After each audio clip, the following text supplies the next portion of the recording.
Hello everyone, we're Group 1 from Lab SCS4, and today we're excited to present Jiohub, Don't Say Bojio. Jiohub is a community event platform that helps Singapore residents easily discover, join, and create events, while giving admins the tools to keep everything safe and organised. So why Jiohub?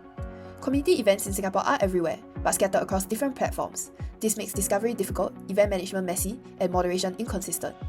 Jiohub brings users, organisers, and admins together in one place, simplifying discovery, management, and oversight. So now let's run through the Jiohub user experience. When a new user opens Jiohub, they are greeted with a start screen where they can sign up, log in, or continue as a guest if they just want to explore. Let's continue as a guest first. So here, I can browse the map and view events, but I won't have access to features like favoriting or tracking my registered events. It's simple and fast-free for quick browsing, but definitely limited. So let's sign up properly to unlock all the features. If you already have an account, you can click here to switch to the login page. So let me log in now. After logging in, we land on the home page. At the top, the welcome banner includes a shortcut to my events, which shows all the events I've registered for. Below that, we have our Find Events section, which brings us to the map. And at the bottom, we have event categories, which helps the user quickly explore areas of interest. So let's tap on Sports and Fitness. Here, we can see all approved events in this category, and there's also a heart button to favorite the event at the side. Tapping into any event opens a detailed bottom sheet showing the description, date and time, location, capacity, and price.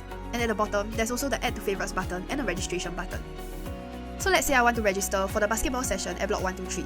This event is free, so when I click on the register button, registration is instant and the event is added to the upcoming events. However, for paid events like the badminton tournament at Yishun Sports Hall, when I click on the register button, registration goes to the pending payments page until payment is completed. And here, clicking on the creator's name opens up their profile, showing their follower count, past events, and a follow button. Following creators will then prioritize their events on your feed. Moving on, there's also the My Favorites page, where all favorited events would appear under. It's basically a convenient save for later list when you're browsing but not ready to commit yet. If you change your mind, you can always unfavorite the event just by unclicking the heart. Now, let's try creating an event. I'll tap on the Create Event card here. This form includes the event title, category, area, description, venue, and other relevant details such as the timing, price, and available slots. Let's imagine that we want to open Jio for a game of friendly badminton. And here, we're done creating an event and we can submit it for admin approval. Once submitted, the event will appear as pending review and it won't be visible to the public until an admin approves it. In the meantime, it will appear in the Created Events tab. So since we're already at the My Events page, let's go through the 4 key tabs. For the first tab, it's called Upcoming. These are the events that we've registered for but haven't happened yet. Inside the event, I can view the details or unregister, and if there's a waitlist, the system automatically promotes the next person. Moving on to completed events, these are the events I've attended in the past. For completed events, I have 2 actions. I can leave a rating and review to help future attendees. So in this review form, we can rate the event out of 5 stars through this slider, and also share more about the event in the text box below. And once everything is written, we can publish the review. Other than reviewing, we can also report an event if something went wrong, such as unsafe behavior, inappropriate content, or no-show organizer. The report goes straight to the admin dashboard. Now let's move on to the Created Events tab. This tab shows all events I've organized. For approved events, I can view registrations, see waitlist numbers, and edit the event. For my first event here, it was reported by another user as a throw event, so the admin has approved that report and my event is now flagged and suspended. For my next event, it has been approved by the admin. My other event was sadly rejected though, probably because I registered the software engineering demo under spirituality and wellness. Now, let's see our badminton event we just created.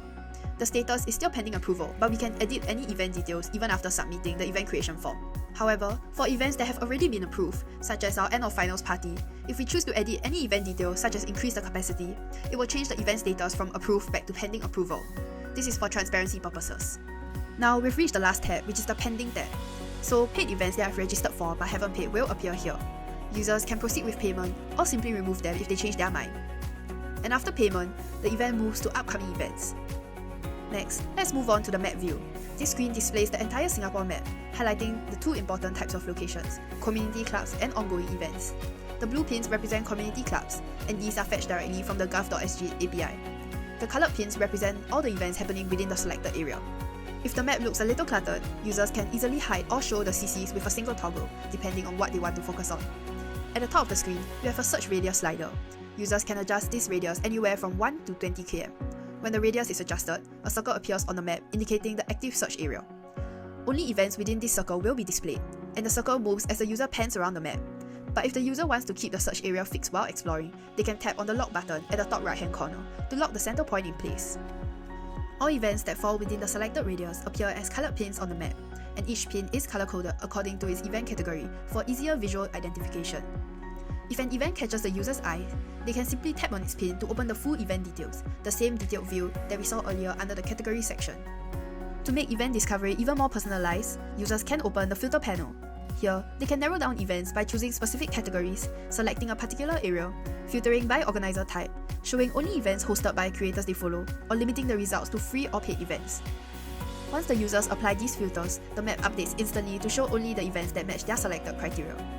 This makes it very easy to find exactly the type of event they are looking for. Now, let's head over to the profile page. This page displays all of the user's personal information, along with useful statistics such as how many events they've currently signed up for, how many they've completed, and how many events they've created. The profile also shows the number of creators they are following, as well as the number of people following them back. At the bottom of the profile page, users have access to several important actions. They can edit their personal details, view app information, log out of their account, or delete their account entirely if they wish to stop using the app. So that wraps up the user experience for Jiohub. And now let's switch over to the administrator side of the application. I'll log in using the admin account now. Once logged in, the admin is brought to the admin dashboard, which provides a complete overview of the entire system. When the admin clicks on the total user count, they will see a full list of all registered users. They can search for the user by name, view each user's complete profile, and choose to ban or unban users when necessary. This helps maintain a safe and respectful environment for the community. So let's say we've been getting a lot of reports about user 2. Here, we can click to ban the user. And over here, when we try to log in as user 2, it will show that your account is banned. Of course, admins also have the option to unban the user when they find out that they were perhaps misled by a report. So here, when we unban user 2 can log back into their account. Moving on, the total event section allows admin to view all their events in the system, including approved events, completed events, and those currently pending review. Admins can click on any event to view its details, and if needed, they can suspend an event. However, once an event has been completed, its status is locked and cannot be changed anymore. So moving on to the Events to Review page. This is where newly created events appear for admin approval. When users create an event, it will remain in this section until an admin checks the event details. Admins can either approve the event to make it visible to the public, or reject it if it violates any community guidelines or lacks sufficient information. Finally, the Reports to Review section displays all reports submitted by users.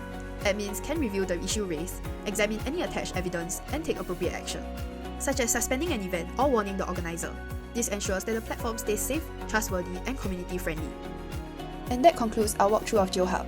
Our goal is to make community events easier to discover, organize, and manage, helping build a more active, engaged, and connected community.